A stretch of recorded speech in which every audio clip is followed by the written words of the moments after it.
నమస్తే, జై Shriram. Welcome to my channel. నేను మీ సుధీష్ రెడ్డి. ఈ వీడియోలో మనం మాట్లాడుకుందాం స్వాగ్. నిన్నే చూసి వచ్చా ఒక రోజు రివ్యూ గురించి. దీని గురించి క్లుప్తంగా మన స్టైల్లో మన అనాలిసిస్లో మాట్లాడుకుందాం. ఆల్రెడీ తమ్మునేలు చూశారు కదా, అదైతే దాన్ని క్లుప్తంగానే ఇందులో కూడా ఎక్స్ప్లెయిన్ చేసుకుందాం. సో ఫస్ట్ ఆఫ్ ఆల్ కథాబీజం విషయానికి వస్తే, ఆడ మగ సమానమా కాదా? ఒకవేళ సమానమే అయితే ఆడవాళ్ళు ఎక్కువ సమానమా, లేకపోతే మగవాళ్ళు ఎక్కువ సమానమా, లేదా ఆడవాళ్ళు తక్కువ సమానం, లేదా మగవాళ్ళు తక్కువ సమానమా అంటూ జరిగే ఒక యుద్ధంలోంచి దొరికే ఒక సొల్యూషనే ఈ కథాబీజం. దీని నుంచి కథాబీజం వరకు చెప్పాలంటే మంచి కథాబీజాన్ని నేర్చుకున్నారు అండ్ చాలా బాగా దీన్ని ఎగ్జిక్యూటివ్ యూజ్. కథాబీజం పరంగా 1/1 పాయింట్ ఇవ్వచ్చు. నెక్స్ట్ కథ విషయానికి వస్తే, తరతరాలుగా తమ వంశానికి వారసులుగా ఆడవాళ్ళనే కోరుకుంటున్నారు, మగవాళ్ళనే కోరుకుంటారు. అలాంటి క్రమంలో ఆడవాళ్ళ దగ్గర నుంచి మాతృత్వాన్ని అర్థం పెట్టుకుని ఆ వంశ ఖ్యాతిని మగవాళ్ళు తీసుకుని ఆ వంశాన్ని అభివృద్ధి చెందుతూ తరతరాల నుంచి మగవాళ్ళకే చెందుతున్నప్పుడు, అలాంటి టైంలో ఒక ఆడపిల్ల వచ్చి నాకు కావాలి అన్న టైంలో అబ్బాయికి చెందుతుందా ఆస్తి, ఈ అమ్మాయికి చెందుతుందా అనే కోట్లాట, యుద్ధ పేరులో ఎవరు గెలిచారు, అబ్బాయికి చెందిందా అమ్మాయికి చెందిందా, అసలు ఆ సమన్యాయం ఎలా జరిగింది అనే కథ జరుగుతుందా లేదా, ఈ కథ అనే కథని మనకు చూపిస్తారు.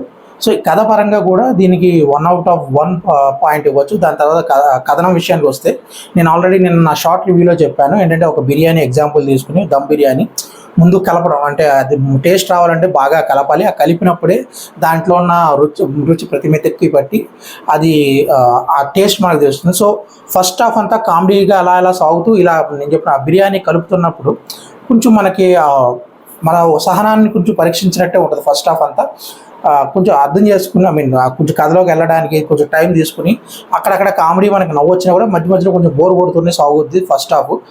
సెకండ్ హాఫ్లో యాక్చువల్ పాయింట్ రేజ్ చేసినప్పుడు మనం ఖచ్చితంగా ఆ పాయింట్కి కనెక్ట్ అవుతాం, ఆ పాత్రలకు కనెక్ట్ అవుతాం అండ్ అన్నిటిలో ఈ కథనాన్ని నడిపించిన విధానం అద్భుతమనే చెప్పాలి. కొంచెం ఆ ల్యాగ్ సీన్స్ కొంచెం కట్ చేసుకుంటే ఇంకా బాగుండేది. కాబట్టి ఈ కథనానికి నేను 0.6 ఇస్తున్నాను 1కి, అవుట్ ఆఫ్ 1కి. నెక్స్ట్ అభినయానికి వస్తే, ఫస్ట్ ఆఫ్ ఆల్ మాట్లాడుకోవాల్సింది మనం యాక్టర్ శ్రీ విష్ణు గారి గురించి.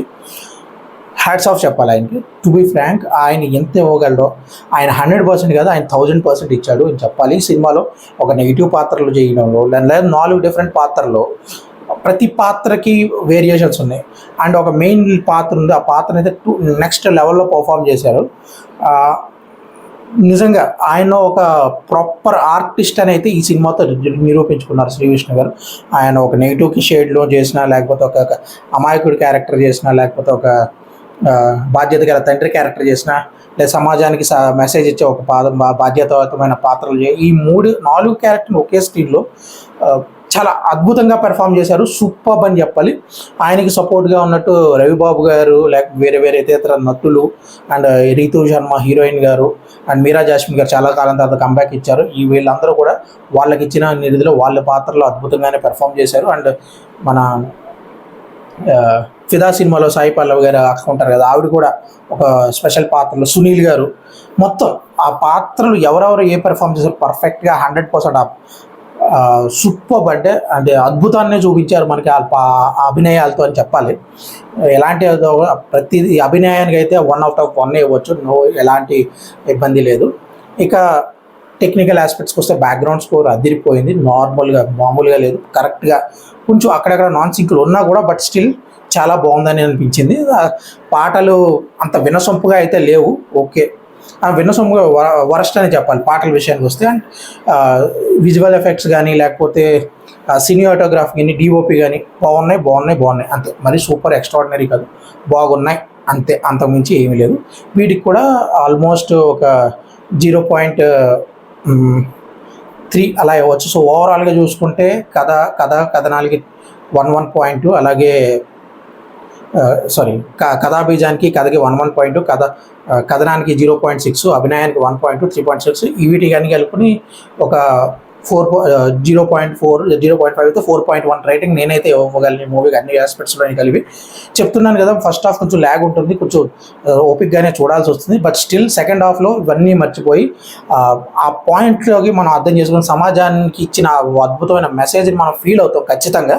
అదైతే 100% మనం ఆ ఆలోచనతోనే బయట కోసం ఒక శ్రీ విష్ణు గారు చేసిన 4 పాత్రలో ఒక పాత్రకి మనం కరెక్ట్గా కనెక్ట్ అయ్యి ఓకే. ఇప్పుడు బట్ ఇంకొకటి ఏం చెప్పాలంటే, ఇప్పుడున్న సమాజానికి ఆ మెసేజ్ అవసరం ఉందా లేదా అనేది పక్కన పెడితే అది ఒకప్పుడు జరిగింది. అలా ముందు జరగకుండా మనం చూసుకోవాలి అనేది కూడా మన బాధ్యత కింద మనం ఆలోచించుకొని ముందుకెళ్ళాలి. సో ఇంతటితో నా అనాలిసిస్ అయితే ముగిస్తున్నా. ధన్యవాదాలు.